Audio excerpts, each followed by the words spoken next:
시작. 여호와는 나의 목자시니 내게 부족함이 없으리로다. 그가 나를 푸른 풀밭에 누이시며 쉴만한 물가로 인도하신도다. 내 영혼을 소생시키시고 자기 이름을 위하여 의의 길로 인도하신도다. 내가 사망의 엄중한 골짜기에 다닐지라도 해를 두려워하지 않는 것은 주께서 나와 함께 하심이라. 주의 지팡이가 막대기가 나를 안위하시나이다. 주께서 내 원수의 목전에서 내게 상을 차려주시고 기름을 내 머리에 부으셨으니 내 잔이 넘치나이다. 내 성생의 선하심과 인자하심이 반드시 나를 따르니 내가 여호와의 집에 영원히 살리로다. 아멘. 이 시편 23편에 대해서 우리가 이 아침에 같이 은혜 나누고자 합니다. 기독교인의 일생을 설명한 내용 같이 보입니다. 앞에 두 절과 뒤에 한 절을 보면 여호와는 나의 목자시니 내게 부족함이 없다. 이게 기독교인들의 삶의 출발점이에요. 그가 나를 푸른 풀밭에 누이시며 쉴만한 물가로 인도하신도다. 이 1절 2절이 기독교인이 신앙을 시작했다 할 때 갖는 마음이에요. 이게 아니면 출발하지 않은 겁니다.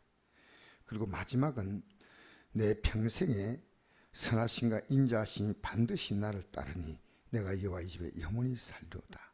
이렇게 끝나는 겁니다. 이게 기독교인의 삶이고 그 삶을 살아가는 중간에 이제 자세한 내용들이 바로 3절에서 5절까지 내용이에요. 이렇게 살아가고 있는 게 그리스도인이에요. 이렇게.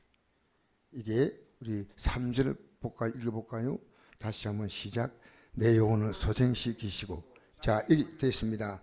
내 영혼을 소생시키시고 되어 있죠? 내 영혼을 소생시킨다는 이 말은 이 소생이라는 뜻이 뭐냐면 회복시킨다는 거죠. 회복. 내 영혼을 회복시킨다. 그러니까 제일 출발은 내가 영혼이 회복돼야 하나님을 압니다. 만약 내 영혼이 회복되지 못하면 하나님이 몰라요. 그래서 요한복음 8장 47절에 보니까 내 양은 내 음성을 듣는다 하지 않습니까? 음성을 안 듣는 것은 양이 아니에요. 예배당에 나와 왔다 갔다 하지만 왜? 우리 인도하니까요. 인도 받아야 돼. 가만히 있으면 복 주는 게 아니란 거죠. 그러니까 기독교는요, 주님을 따라가는 걸음이 보여요. 따라가는 게 보인다니까요. 그래서 인도한다는 거예요. 인도. 그러니까 목자만 쭉 따라가는 거예요. 근데 그 출발점이 뭐냐면 소생입니다. 예수 믿는데 이 말씀이 안 들리는 사람은 영적으로 잠자는 자입니다. 그래서 깨어야 됩니다. 깨어라. 이 잠자는 자는 차이가 뭐냐면 영적으로 죽은 자는 예수님이 누군지 전혀 모르는 자는 죽은 자입니다. 근데 잠자는 자는 어떤 일이 생기면 자극이 와서 일어나는 거예요. 기도에 잠자다가 일어나고 전도에 잠자다가 일어나고 말씀을 따라 순종하는 삶을 살지 않다가 어느 날 어떤 사건이 이제 그를 잠에서 깨워서 잠잔 자들을 깨워서 일어나라. 이 말씀들이 성경에 여러 곳에 나옵니다. 그래서 내 영혼을 소생시키시고 라고 나옵니다. 소생시키시고. 그리고 이제 자기 이름을 위하여 의의 길로 인도하신다. 자기 이름.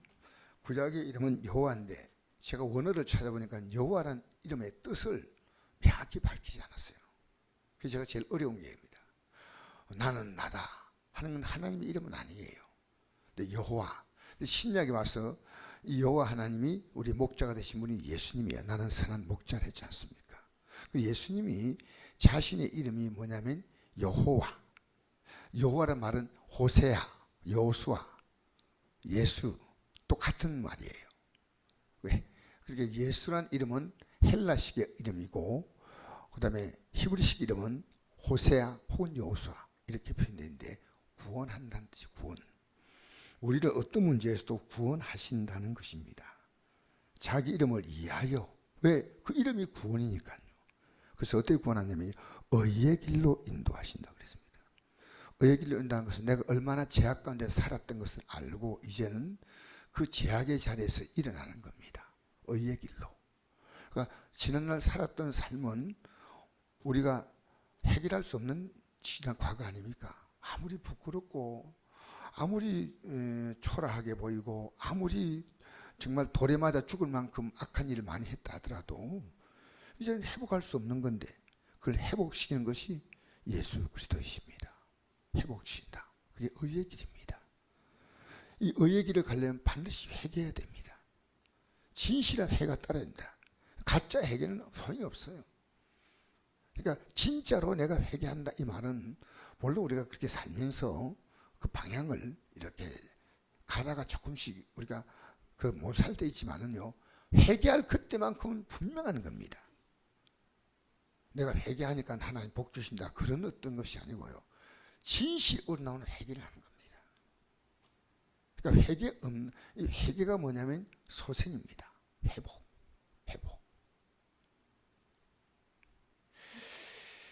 여러분, 의의 길로 인도받아야 됩니다. 이 땅에서 잘 되는 거, 복 받는 거, 이 땅에서 형통, 그거 아닙니다. 우리가 이 땅에서 좀 멋지게 살려고, 신나게 살려고, 재밌게 살려고, 남 앞에 과시하고 살려고, 그리고 자기 성격대로 막 마음대로 부리고 살려고 하다가 얼마나 우리의 삶이 더러워졌습니까? 여러분, 우리 한번 돌아봐야 됩니다. 오늘 이 아침에 여러분이 살아온 삶의 발자취가 다른 사람에게 고통을 주었는가, 의의 길로 인도하는 도움을 줬는가, 잘 생각하셔야 돼요. 잘 생각하셔야 돼요. 그래서 이 아침에는 이제 우리가 의의 길로 인도받고 받는데 부족함이 없으면요, 제가 아내 당신이 회개하십시오 하기 전에요, 제가 회개할 게 참 많아요. 하나님 말씀 앞에서, 하나님 말씀 앞에서 제가 참 많은 걸 생각했어요. 근데 여러분, 이제 하나님 말씀 앞에서 의의 길로 인도를 받도록 해야 됩니다. 이제부터 위대한 결단이 있는 것입니다. 그게 의의 길이 됩니다. 의의 길입니다. 형통의 길이 아닙니다. 여러분, 예수 믿고 우리의 삶이 꼬이고 해결이 안 되고 하더라도 그것은 밖으로 볼 때 그렇죠. 우리 안에는 전혀 꼬임이 없어요. 하나님 시간 되면요, 다 풀어가셔요. 눌리지 않아요. 의의 길로 인도하신다. 그런데 이제 의의 길로 인도하는 과정 속에서 참 어려움이 많습니다. 그게 사망의 엄청 꼴짝입니다. 4절 한번 읽어볼까요? 시작. 내가 사망의 엄침한 꼴짝이로 다닐지라도 해를 받도록 하지 않는 것은 주께서 나와 함께 하심이라. 주의 지팡이가 막대가 나를 안위하시나이다. 여러분, 불의한 삶을 살았던 것을 해결시키기 위해서 사망의 엄침한 꼴짝에 잡아넣습니다. 사망의 엄침한 꼴짝에는요, 죽을 지경이에요. 믿음으로 산다고 모든 것이 다 풀리냐? 그렇지 않습니다. 지난날에 우리가 살았던 잘못된 죄악의 삶에 대해서 가슴 선하게 느끼게 만드시는 겁니다. 하나님 없이 살다가 심판받고 지옥 갈 사람들은 그럴 필요가 없죠. 근데 하나님 백성들은 그 안에 있는 죄를 끄집어내기 위해서 하나님은 고통의 시간을 주셔요. 고통의 시간. 하나님은, 여러분, 하나님이요, 무조건 다 용서한다고 하면 용서하십니다. 근데 용서하는데 그 일에 대해서 물으셔요. 하나님 용서하니까 아무것도 없다. 어떤 사람은 잘못해서 감옥에 갑니다. 감옥 가잖아요. 근데 내가 회개하고 하니까 감옥 안 갈 수 있도록 하나님 열어주세요. 그래 안 돼요. 죄값 치러야 돼. 여러분, 적어도 만약에 어떤 잘못해서 감옥에 갔다 하더라도 그 사람이 세상으로 복귀하면 그 사람은 정상적으로 살 수 있다면 좋은데 우리 사회는 그렇지 않습니다. 한 번 죄 지은 사람은 영원히 그 죄가 주운 것이가 되어서 남아있는 겁니다. 그러나 주님 앞에서는 달라요. 주님은 그 죄에 대해서 우리가 잘못해서 하나님께서 그 값을 지불하게 한다면 하나님은요, 완벽히 회복시키죠. 할렐루야. 근데 그걸 아셔야 돼요. 그러니까 예수 믿고 이제 잘못 살았는데 오늘 해결했으니까 이제부터 내일부터 잘 되게 해달라고. 그러니까 성경을 모르니까요. 자기 마음대로 믿는 거예요. 그럼 하나님은 공평하지 않습니다. 평생을 악하게 살아온 자가 예수 믿는데 여러분 그렇다면 그는 그에 합당한 주님은 용서는 분명히 하시지만 그가 살아왔던 그 삶이 얼마나 허무하고 무가치한 것을요. 그 고통스러워 주었다는 것을 다 깨닫게 하셔요. 그 과정이 필요한 거예요. 그냥 용서한다면 세상에 그런 게 어디 있습니까? 하나님은요 정확하신 분이에요. 정직하신 분이에요. 그리고 우리의 삶을요 여러분 이 아침에 참 무더위에도 이 새벽에 나오는 거 보니까 내가 너무 감사해요. 몇 명이 나와도 뭐 5명 나오면 어떻고 1명 나오면 어떻습니까? 이 아침에 나와가지고 말씀을 듣고 그래서 참 너무나 귀합니다. 그런데 이것을 하나님이 하기 위해서 훈련 도구가 있어요. 이 사망 음침 꼴짝이 훈련 도구인데 두 가지입니다. 하나는 주의 지팡이와 막대기가 나를 안위하시나이다. 이게 나를 보호해 주는 거다. 보호. 지팡이는 양들 이렇게 이끌어 가는 데 있어서 양들 바로 가라고 이렇게 하지 않습니까? 그럼 안 들었잖아요. 지팡이로 말할 때 안 들었잖아요. 하나님 말씀 들을 때 안 들었잖아요. 그러니까 하나님 그때는 막대기를 씁니다. 이게 몽둥이입니다. 몽둥이. 하나님이 몽둥이를 든다는 겁니다. 그런데 이게 안심이란 겁니다. 왜? 하나님 나를 사랑하시니까. 여러분 지팡이로 인도받으면 얼마나 좋겠습니까? 몽둥이가 와도 못 깨달은 건 어떻게 하겠어요?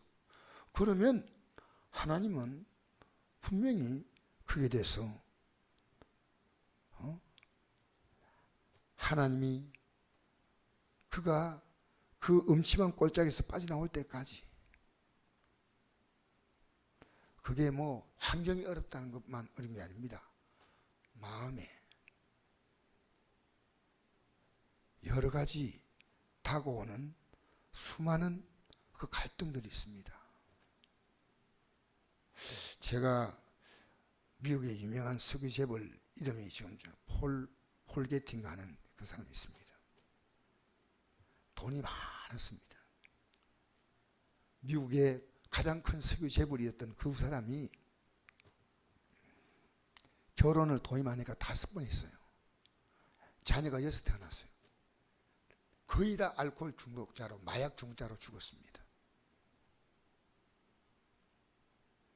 돈 많은 게 행복할까요?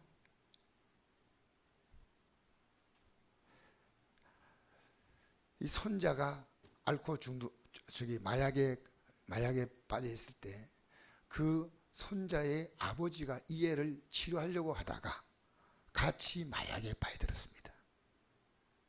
여러분 그것이 폴게트가 하나님께 돌아올 수 있는 기회인데 안 돌아왔어요. 저는 아내가 조금 지금 병상에 있는 것도 제에게는 하나님 주시는 교훈이 있습니다. 저를 정말 지금 깊이 살펴봅니다. 대한민국이 어려움 만나는 거 주님 몽둥이 든 겁니다. 우리 잘 생각하셔야 돼요. 대한민국이 지금 어려움 만나고 있습니다. 벌써 며칠 안 되는데 우리나라 경제가 3%에서 2% 떨어지는데 이제 1% 떨어진다고 그래요. 여러분 기독교인들 교만하지 않아야 됩니다. 지금 새벽에 기도 한 잔 나와야 돼요. 이러면 안 돼요. 기도 한 잔 나와야 돼. 그리고 다른 사람 얘기하지 말고 자기 죄부터 회개해야 돼. 자기 죄부터. 전 저부터 회개합니다. 여러분 우리 주의 지팡이로 인도받으십시다. 막대기가 올 때 깨달으십시다. 막대기. 경제적인 막대기로, 질병의 막대기로, 국가적인 어려움으로. 여러분 지금 우리나라 대한민국은요 백척 간두를 못 보고 있습니다. 근데 뉴스 이제 안 보려고 그래요. 우리나라가 독도에서 지금 뭐 훈련 대규모로 하겠다.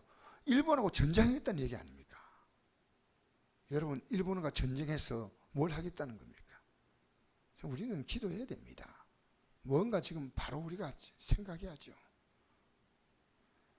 지금 이 5나라가 이 미국, 중국, 한국, 북한, 러시아 이게요 각자가 계산이 있다. 각자가 이 복잡한 텀바구니 중심에 한국이 있어요.